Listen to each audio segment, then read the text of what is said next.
नमस्कार दोस्तों, आपका बहुत बहुत स्वागत है मेरे चैनल पे। जी हाँ, जिंदगी अंबिका के साथ। तो आज मैं वीडियो लेकर के आई हूँ। जी हाँ, सावन आ रहा है और सावन आने का मतलब है कि भगवान शिव जी की आराधना का समय आ गया है और भगवान जी की आराधना करने से अनेकों फल की प्राप्ति भी होती है। तो सावन लगते ही हमारे मन में काफ़ी सवाल आते हैं कि भगवान शिव जी की किस तरीके से पूजा करें ताकि भगवान शिव जी हमसे प्रसन्न रहें। और सावन सोमवार लगते ही कई लड़कियाँ जो होती हैं और कई स्त्रियाँ होती हैं 16 सोमवार का जो व्रत रहता है वो इसी सावन के पहले सोमवार से शुरू भी करती हैं। वैसे सावन के सोमवार में 5 सोमवार होता है और 4 भी सोमवार होता है और कहते हैं इस व्रत को करने से अनेकों फलों की प्राप्ति भी होती है। तो इसी पे आधारित है मेरा आज का वीडियो। चलिए फटाफट से स्टार्ट करते हैं अपना ये वीडियो कि सावन सोमवार में आप शिवलिंग की पूजा किस प्रकार से करें ताकि आपको अनेक फलों की प्राप्ति होए। तो सावन सोमवार लगते ही जी हाँ, जो कुंवारी लड़कियां रहती हैं वो अगर ये पूजा करती हैं तो उन्हें मन चाहा वर मिलता है और अनेक मनोकामनाएं पूर्ण होती हैं। और जो शादीशुदा लड़कियां होती हैं अगर वो ये व्रत रखती हैं तो उन्हें सौभाग्यवती का आशीर्वाद प्राप्त होता है। वैसे सावन के सोमवार में माता पार्वती ने कठिन तपस्या करके शिव जी को प्राप्त किया था, जैसे कि आप लोग जानते होंगे इस बात को।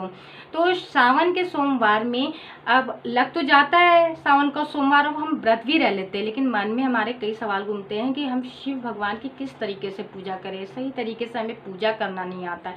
तो मैं सबसे पहले बात अपनी ये कहना चाहूँगी कि आप किसी तरीके से भी पूजा करते हैं तो भगवान खुश हो जाते हैं अगर उनकी आप सच्ची श्रद्धा और भक्ति से पूजा करते हैं। तो इसके लिए ज़रूरी नहीं है कि आप तमाम चीज़ें भगवान को चढ़ाएं या उनको खुश करें, इससे नहीं होता है मतलब। लेकिन जिस दिन आप व्रत रहते हैं, शिव भगवान की पूजा करते हैं ना, उस दिन किसी भी व्यक्ति का दिल ना दुखाएं और शिव भगवान की सच्चे मन सच्ची भक्ति से पूजा करिए। तो फिर चलिए मैं बताती हूँ पूजा में आपको क्या क्या यूज़ करना है। अगर मिडिल क्लास के हैं, लो फैमिली से बिलोंग करते हैं तो इस तरीके से पूजा करिए और भगवान से पाइए अनेकों आशीर्वाद और अपनी मनोकामनाओं की पूर्ति का फल भी प्राप्त करिए। तो आपको क्या करना है, एक पूजा की थाली ले रही हैं। अगर पूजा की थाली नहीं है तो आप घर में स्टील की जो थालियाँ होती हैं उसको भी आप ले सकते हैं। उसमें क्या क्या रखना है आपको ध्यान दीजिएगा। पहले तो आपको शिवलिंग की ज़रूरत पड़ेगी। अगर मंदिर है तो वहाँ पूजा कर सकते हैं। अगर आपके पास शिवलिंग नहीं है, वैसे भी घर में शिवलिंग रखा नहीं जाता है और आप घर पे आसानी से हाथ से भी शिवलिंग बना सकते हैं। आपको मिट्टी लेना है, आप आधा किलो मिट्टी ले लीजिए और क्या करना है, उसको सान लेना है आटे के जैसे। उसके बाद उसका एक चकिया बना लेना, गोला सा चिपटा सा बना लेना। उसके बाद ग्लास के नुमा आपको ये चिपटा बन जाएगा तो फिर एक ग्लास नुमा ऊपर से बना के ऐसे रख दीजिए तो आपकी क्या होगी, शिवलिंग तैयार हो जाएगी। हाथ से बने हुए शिवलिंग की पूजा करने से जानते हैं फ्रेंड्स बहुत ही ज़्यादा फलदायी माना जाता है। अगर हाथ से बने शिवलिंग की पूजा करते हैं तो सभी मनोकामनाओं की पूर्ति होती है और शिव भगवान बहुत ही खुश होते हैं। तो अब आपको क्या करना है, पूजा की थाली लेनी है, लोटा लेना है। लोटे में आपको कच्चा दूध गाय का लेना है। अगर कच्चा गाय का दूध नहीं आपको मिल पा रहा है, नहीं आपके पास है, अगर नहीं अफोर्ड कर पा रहे तो आपको क्या करना है, जल लेना है, उसमें गंगा जल मिला देना है, इतना ले लेना है। अब चाहे गंगा जल का लोटा हो चाहे दूध का लोटा हो, ठीक है। उसमें क्या क्या मिलाना है, दही मिलाना है आपको, अगर दही नहीं है तो स्किप भी कर सकते हैं। गुड़ आपको मिलाना है, याद रखिएगा, और शहद मिलाना है। अगर शहद भी नहीं है तो केवल गुड़ भी मिला सकते हैं, ठीक है। तो ये आपका जल तैयार हो गया। अब पूजे की थाली में क्या करना है, भोग लगाने के लिए भगवान को प्रसाद चढ़ाने के लिए लेना है। तो आप फल भी ले सकते हैं, ठीक है। अगर आपके पास फल नहीं तो उसको हटा भी सकते हैं, नहीं ले रहे हैं तो कोई बात नहीं, स्किप भी कर सकते हैं। उसकी जगह आपको क्या करना है, घर पे ही आप भगवान की भोग की तैयारी कर सकते हैं। गेहूं के आटे का हलवा बना लीजिए, आप उसको ले लीजिए। गेहूं का जो आटे का प्रसाद, अन्न का प्रसाद होता है ना, भगवान शिव जी को बहुत ही ज़्यादा प्रिय है। तो आप गेहूं के आटे का हलवा ले लीजिए। उसके बाद आपको बेलपत्र लेना है। बेलपत्र इजीली आपको हर जगह मिल जाएगा, मार्केट में भी। और बेल के पेड़ भी होते हैं तो वहाँ से पत्ते जो होते हैं बेल के, उसको आपको बेलपत्र ले लेना है। 5 ले लीजिए, 7 ले लीजिए, 21 ले लीजिए, जितनी इच्छा उतनी ले लीजिए। अगर नहीं ज़्यादा मिल पा रहा है तो 1-2 भी आप ले सकते हैं। इसके बाद आपको धतूरा लेना है। धतूरे का पेड़ हर जगह मिल जाता है, जंगली उंगली जगह धतूरा कहीं भी उग जाता है। अदरवाइज आपको मार्केट में भी बहुत सस्ते में मिल जाता है क्योंकि धतूरा शिव भगवान को बहुत ज़्यादा प्रिय है। तो आपको धतूरा और बेलपत्र ले लेना है पूजे की थाली में भगवान शिव को चढ़ाने के लिए। उसके बाद आपको फूल लेना है। अगर फूल नहीं है तो उसको हटा भी सकते हैं, स्किप भी कर सकते हैं, ठीक है। उसके बाद आपको क्या लेना है, चंदन लेना है। शिव भगवान को कुमकुम नहीं चढ़ता है, चंदन चढ़ता है, ये बात याद रखिएगा। अगर चंदन नहीं तो उसको भी स्किप कर सकते हैं। सिंदूर ले लीजिए और सुहाग का सामान ले लीजिए। सुहाग का सामान आपको 5-6 चीज़ें लेने की जरूरत नहीं है, आप केवल बिंदी भी ले सकते हैं, चूड़ी भी ले सकते हैं, ठीक है। ये भी आप ले सकते हैं शिव माता पार्वती को चढ़ाने के लिए। जो सुहागिन लड़कियां हैं वो ये चीज लें, और जो कुंवारी लड़कियां हैं वो सुहाग का सामान नहीं चढ़ाएंगी माता रानी को, ना तो सिंदूर चढ़ाएंगी। जी हाँ, पार्वती मैया को, ये बात याद रखिएगा।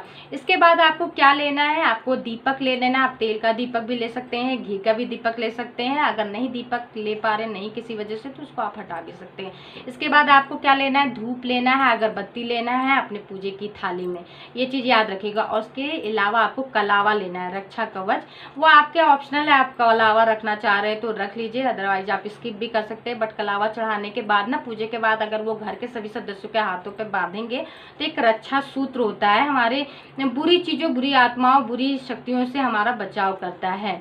तो उसमें शिव भगवान का आशीर्वाद आ जाता है। तो इस वजह से मैं बोल रही, कलावा भी आप शिव भगवान को चढ़ाइए। तो इतना ले लेना, आपको तैयारी कर लेनी है। अब एक थाली में आपको शिवलिंग रखना है, और या मंदिर पे है तो शिवलिंग पे आपको क्या क्या चढ़ाना है। तो आपने जो गंगा जल का लोटा लिया है, जो तैयार किया था, या तो दूध का जो लोटा लिया, वो शिवलिंग पे चढ़ा देना है आपको।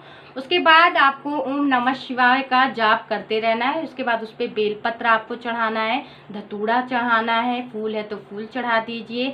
और इसके बाद आपको जो सिंदूर और सुहाग का सामान है, जो सुहागिन औरतें हैं, वो चढ़ा दे, साइड में रख दे माता पार्वती का नाम लेके। और अगर चंदन है तो शिव भगवान जी को चंदन लगा दे। इसके बाद आपने जो भोग बनाया है गेहूं के आटे का, या तो मार्केट से आपने बर्फी खरीदी है तो वो भोग लगा दे शिव भगवान जी को, माता पार्वती को स्मरण करके। इसके बाद आपको क्या करना है, भोग लगाने के बाद आपको अगरबत्ती धूप जला देना है, दीपक है तो दीपक जला दीजिए, और ओम नमः शिवाय का जाप करते रहना है। बेलपत्र, ये जितनी चीजें आप, बेलपत्र हो गया, धतूरा हो गया, पूजे का सामान, भोग, जितनी भी चीजें आप कर रहे हैं सब में ओम नमः शिवाय का जाप करना है। इतना चढ़ाने के बाद सच्ची मन सच्ची श्रद्धा से आंख बंद करके हाथ जोड़ के, जो भी आपके मन में है, जो भी आपके दिल में, वो मनोकामना आप शिव भगवान से मान लीजिए, और बस यहीं पे आपकी पूजा संपन्न हो जाती है। अब जो स्त्रियां सोमवार का व्रत रह रही हैं, सावन का सोमवार है 16 सोमवार, तो 2 तरह का व्रत रखा जाता है। एक फलहार व्रत होता है, एक तो एक समय खाना खा के रह सकते हैं। तो खाना खाने वाला सिस्टम जो है ना, उसमें आप पूरा खाना नहीं खा सकते हैं। आप इसमें फलहार वाले जो खाने होते हैं, जैसे आप ले लीजिए पूड़ी हो गया, या गेहूं के आटे का भी आप पूड़ी सब्जी खा सकते हैं, आलू का जो लहसुन प्याज से वर्जित हो आप ये खा सकते हैं, या दूध रोटी खा सकते हैं, या पूड़ी खीर खा सकते हैं, या सिंघाड़े की पूड़ी बना लीजिए, कट्टू के आटे की पूड़ी बना लीजिए, आलू की सब्जी, ये एक समय खा के आप इस व्रत को रख सकते हैं। या तो दिन भर फलहार पे भी रह सकते हैं, फल वगैरह खा के भी ये व्रत रह सकते हैं। अदरवाइज आप कुछ भी नहीं खाना चाहते हैं आपकी इच्छा अनुसार, तो ऐसे भी ये व्रत रह सकते हैं। तो इस तरीके से आप अगर पूजा करते हैं शिव भगवान की, और सच्चे मन सच्ची श्रद्धा से शिव भगवान को याद करते हैं ना, तो सभी मनोकामनाएं अपने आप पूर्ण हो जाती है। तीसरी बात सबसे इम्पोर्टेंट आपको याद रखना है, अगर सोमवार पे हो सके तो किसी भी ज़रूरतमंद की जरूर, जी हाँ, किसी भी ज़रूरतमंद के, अगर किसी को ज़रूरतमंद है तो उसकी ज़रूर मदद करें, किसी भी गरीब को। मैं नहीं कहती दक्षिणा वगैरह आप पंडितों को ही दें, मेरा ये मानना बिल्कुल नहीं है। आप किसी गरीब को अगर खाना भी खिला देते हैं ना उस दिन, तो उनकी जो दिल से दुआएं लगती हैं ना, वो आपके लिए बहुत ही ज़्यादा, और भगवान शिव भी बहुत खुश होते हैं इस चीज़ के लिए। और वैसे दान दक्षिणा करना चाहते हो तो वो भी करिए, बहुत ही फलदायक होता है।